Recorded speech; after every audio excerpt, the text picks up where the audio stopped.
saya berikan gerasi. Ini masa kriminal, masa pencurian, bukan masa tetangga-tetanggaan. Dan ada penetapan tersangka Komjen BG gesekan hingga pengangkatan sebagai Kepala Kepolisian Negara Republik Indonesia menjadi menunjuk. Di awal pemerintahannya, Presiden Joko Widodo mengeksekusi mati 6 terpidana kasus narkotika dan psikotropika. 5 diantaranya adalah warga negara asing. Meski mendapatkan kritik keras dari pemerintah asal terpidana, Presiden lempang-lempang saja. Diputuskan oleh pengadilan dan dieksekusi oleh Kejaksaan Agung. Ya, eksekutornya Kejaksaan Agung, ya sudah. Ya memang sudah telepon ke saya Raja Willem dari Belanda, kemudian Presiden Brasin, Presiden Denmark juga sudah telepon. Tapi kami sampaikan bahwa eksekusi mati itu oleh pengadilan.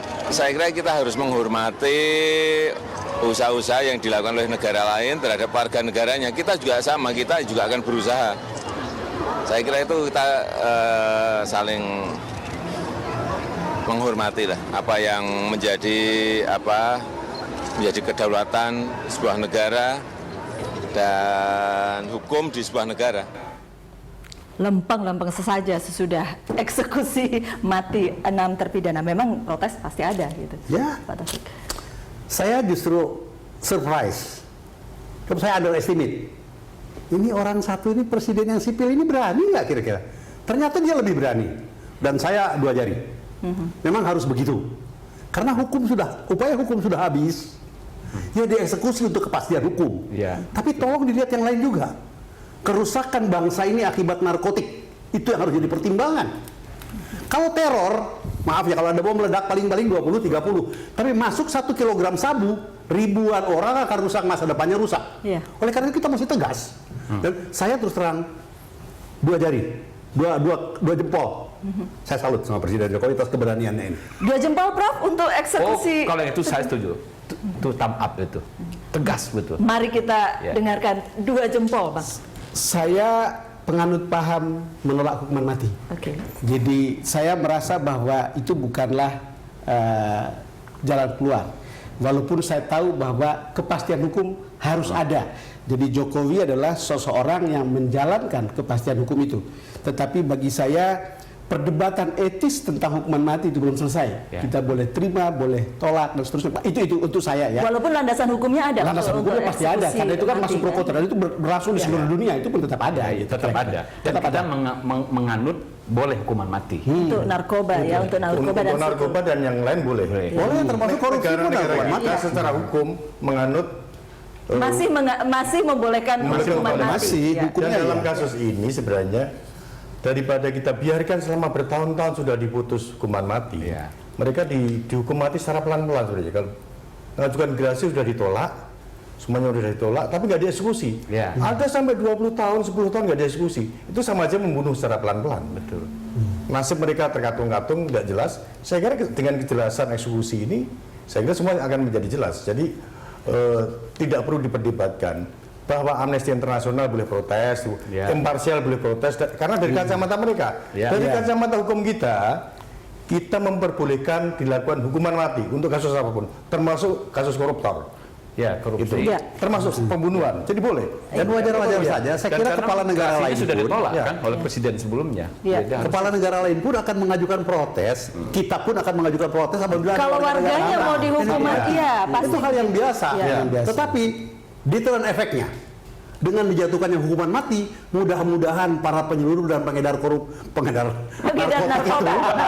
narkotik itu akan mengurungkan niatnya untuk masuk ke Indonesia. Ya. Supaya terselamatkanlah generasi kita juga ada yang pakai sih, generasi muda gitu loh. Karena narkoba ini tidak cuma dijalankan oleh orang yang baru yang di luar penjara, bahkan di penjara sekalipun. Faktanya gitu. memang masyarakat kita rusak oleh narkoba. Ya. Tapi kan pertanyaan saya adalah, kan ceritanya apa kamu dirusakin oleh orang atau kamu membentengi dirimu sendiri?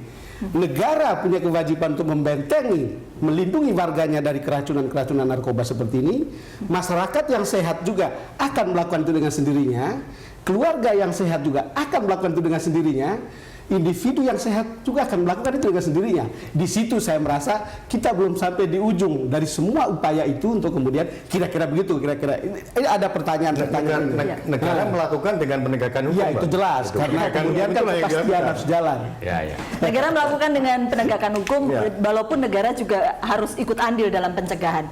Prof. Oh iya, kalau perang narkoba ini kan perang total, jadi tidak ada satu pendekatan saja. Ya. Nah, itu saya salut dengan Pak Jokowi. Mudah-mudahan ini salah satu bentuk ketegasan kita bahwa terhadap narkoba ini perang at all cost dan semua lini, total football ini. Jadi tidak bisa hanya sekedar menghukum mati gembongnya, cuma maksudnya ini kan berkaitan juga dengan perekonomian misalnya. Banyak orang menjadi bandar itu yang kecil-kecil itu karena pengangguran.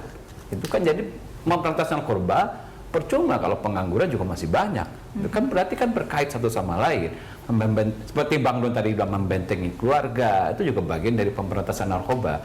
Menurut saya kan kita at all cost lah gitu ya. Jadi kita menghargai eksekusi ini dalam pengertian seperti ini sebuah komitmen bahwa ini memang musuh bersama kita dan apapun kita lakukan untuk memerangi narkoba. Dan realitasnya bandar-bandar narkoba itu di penjara. Mereka masih juga melakukan mengendalikan peredaran menjalankan bisnis dari bahkan membuat pabrik yang di Nusa Kambangan itu membuat pabrik di luar. Bang Hedi, ini kan berkaitan juga dengan reformasi birokrasi kan. Bagaimana kita melihat gaji-gaji pegawai di LP itu begitu rendahnya sehingga mudah tergiur oleh bandar-bandar. Itu kan pembenahan sistem keseluruhan, jadi nggak bisa terlepas. Sebagai mantan polisi, Pak Ruki tahu. Saya melihatnya dari aspek lain. Jangan juga diberikan kelonggaran kepada aparatur apakah di aparatur hukum atau bea cukai atau segala macam yang memberikan peluang buat beredarnya narkotik. Kita mesti tegas juga orang itu. Betul. Walaupun tidak dihukum mati katakanlah karena memang dia bukan peredar, pecat 20 tahun, 30 tahun supaya yang lain juga kapok gitu loh. Jangan, tapi juga kita tidak bisa permisif, Mas. Misalnya gaji kita kecil, oleh karena itu kita ikut peredaran narkotik aja, no way. Tetap pengedaran narkotik itu lebih rusak daripada menderita karena gaji kecil. Nah, jadi ketegasan itu harus jadi seperti pisau bermata dua. Pelakunya kita tidak tegas, mereka yang memberikan kemudahan yang bersikap permisif terhadap korupsi. Misalnya pengadilan udah jelas-jelas dia bawa 3 kg sabu, dihukumnya 2 tahun, sudahlah non palukan aja gitu loh. Atau ada polisi atau jaksa yang main-main, atau mungkin bea cukai yang meloloskan, itu pun harus termasuk orang-orang yang ditegasi gitu loh. Warning bukan begitu Bang Don kalau ini supaya semua orang tahu bahwa dampaknya mungkin tidak akan kelihatan langsung di depan mata. Sebuah kepastian hukum bahwa kita adalah pasar narkoba terbesar, cukup terbesar. Itu faktanya begitu. Untuk sebuah kepastian hukum ini bagus-bagus saja, tapi kan problem saya itu adalah problem etisnya. Kan itu kan debat yang tidak bakal berakhir. Di dunia ini memang masih jadi perdebatan apakah ini tidak akan, bahkan orang bunuh diri juga yang euthanasia juga akan didebatkan sampai kapanpun kan belum jelas. Sama seperti aborsi gitu ya. Mungkin alhamdulillah keluarga saya, anak saya tidak ada yang edik. Tapi ada seorang teman yang kehidupan keluarganya dari keluarganya hancur total ketika anak-anaknya narkoba. Ini masa depannya sudah tidak karuan. Jadi mungkin kita sih enteng lah gini. Tapi begitu keluarganya terlibat, akan terasa betul bahwa ini adalah penyakit yang sangat besar yang mesti diamputasi. Tidak akan bisa bilang lagi bahwa ini persoalan kecil atau persoalan sederhana ya. Ini jadi persoalan besar gitu. Dan sebenarnya persoalan besar semua bangsa. Di kita lebih besar karena sekarang kita semacam pasar bebas narkoba, baik itu pengedar, penyelundup, produsen, konsumen terbesar. Karena potensi penduduk kita besar, penduduk kita besar, pertumbuhan ekonomi kita bagus, itulah dijadikan sasaran pasar apapun termasuk pasar narkoba. Dulu penyelundupan kan berubah-ubah. Dulu penyelundupan lewat Thailand, sekarang masuk lewat Malaysia, yang gampang orang keluar masuk. Jadi bandar-bandar narkoba itu memang jago untuk dan perang narkoba itu juga dilakukan total oleh seluruh negara. Amerika itu sampai ngirim pasukan loh ke Kolombia, ke Panama. Ya. Gitu. Kalau perlu apa kita perlu ngirim pasukan ke Malaysia untuk nembak bandar-bandar yang di sana? Nyampe nggak ke sana itu persoalan. Oke, iya. Tapi artinya kalau kita memang tidak memberikan nilai, tetapi ada kasus-kasus, ada topik-topik yang kemudian mencuat ke masyarakat ketika pemerintahan berjalan baru seumur 3 bulanan lebih gitu kan? Ya ada highlights yang bisa Iya. kita banggakan kalau kita lihat seperti Ya, itu, ya. bukan? Saya sependapat. Ya. Saya sependapat. Kalau suruh memberi nilai, saya kira Saya tidak minta memberi nilai loh, Prof. enggak ya. Boleh kalau Boleh, Tapi kan? kalau Kalau profesor memberi nilai dari mulai 0 sampai 10, enggak, kalau di perguruan tinggi kan ABCDE kan. oh ABCDE, ya betul. Ya, Kalau 4, 3, 2, 1, lulus, 0. D juga nggak lulus. Saya lulus tapi pas-pasan kan, gitu lah. karena tidak pernah absen. Iya, tapi paling nggak B minus lah. B masih B minus gitu kan. Tangan dulu lah. Artinya bisa potensinya B ke atas bisa, saya bilang tadi. Karena kita melihat kan sekarang di luar kegaduhan ya, yang membuat persepsi terhadap pemerintah negatif, kita bisa lihat sekarang. Tadi ruang fiskal sudah diperbaiki, terus komitmen yang besar untuk membenahi infrastruktur. Nah sekarang Menteri Bappenas itu orang keliling kemana-mana. Gitu. Itu juga satu gebrakan yang baru 2 bulan loh. Iya. Ya memang ada kementerian lain itu masih sibuk reorganisasi ya. Karena memang ada perubahan nomenklatur segala kan, ada misalnya menteri saya ini, menteri Dikti. Masa belum dengar ini, menteri saya itu mau ngapain? Arah pembenahan riset, arah gitu mau kemana? Karena ini kan digabung kan, Ya. diambil dari Kementerian Pendidikan, terus gabung dengan itu kan. Ya. Apa reorganisasi itu nggak gampang Oke. juga. Ada plus, ada minus. Iya. Prof, sedikit Iya. saja. Iya. Komunikasi politiknya bagaimana? Ini ada problem, Pemerintah. memang problem. Jadi Problem, oke. menurut saya Pak Jokowi harus punya kantor komunikasi yang menata komunikasi. Ini Pak Presiden sebenarnya tidak terlalu Dulu orang suka ya bahwa terus terang gitu ya, terus apa adanya gitu. Tapi nggak bisa dalam politik itu memang itu harus komunikasi politik itu harus terencana betul sehingga satu pintu gitu ya. Jadi enggak. ya. Sekarang kan pintunya banyak. Menteri ini bilang begini, menteri ini bilang Akibatnya begini. apa? Jadi gaduh di luar.